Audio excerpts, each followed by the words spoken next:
sometimes of the sickness, sometimes of the situation around us. And we know that in the past, many of the church families have lost their loved ones. We feel pain, but here is the promise of the Lord. God will wipe away every tear from our life and from our eyes forever.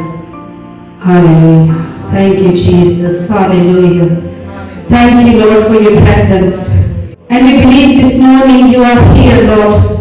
You are listening our prayers, and our heart is in front of you, Lord, like open book. And you can read every prayer request. We are with you, and we are in your presence, Lord.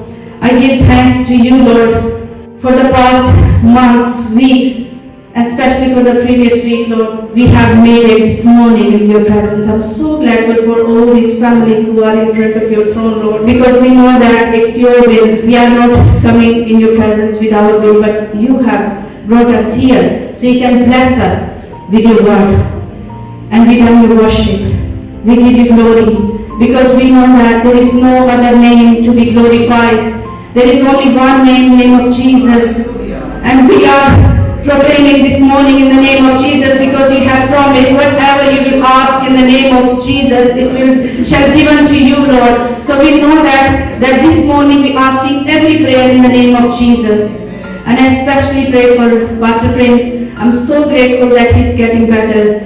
And I pray for Rosaline and Joyce and all other families. If anybody is sick, even in your presence at this very moment, Jesus, I pray for the complete healing. Because we know that you are our healer. You can heal us. And Jesus, especially for all the children who are in the Bible study, help them. So when they grow in their flesh, they can grow in you, Lord. So they can be witness of you in the UK, in their schools, in their colleges, in their university. Help them, Lord, and guide them. And I pray for all the church congregation. I pray especially for Jim and David. Help them, Lord, as they are leading this church. I pray for all the leaders and deacons and pastors, whoever leading this church, Lord, help them, Lord.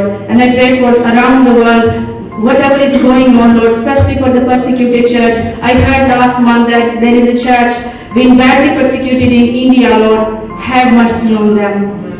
Have mercy on them, Lord. Help them so they can stand in their faith till the last breath and they can be witness. If it's your will, so they can glorify your name. Jesus, help them. I feel burdened for those people, Lord. And especially all those countries and all those areas where we don't know. Many people across the world, they have been beaten, they have been put into death, Lord. They have been badly treated because they are Christians and they know your name. Help them, Lord.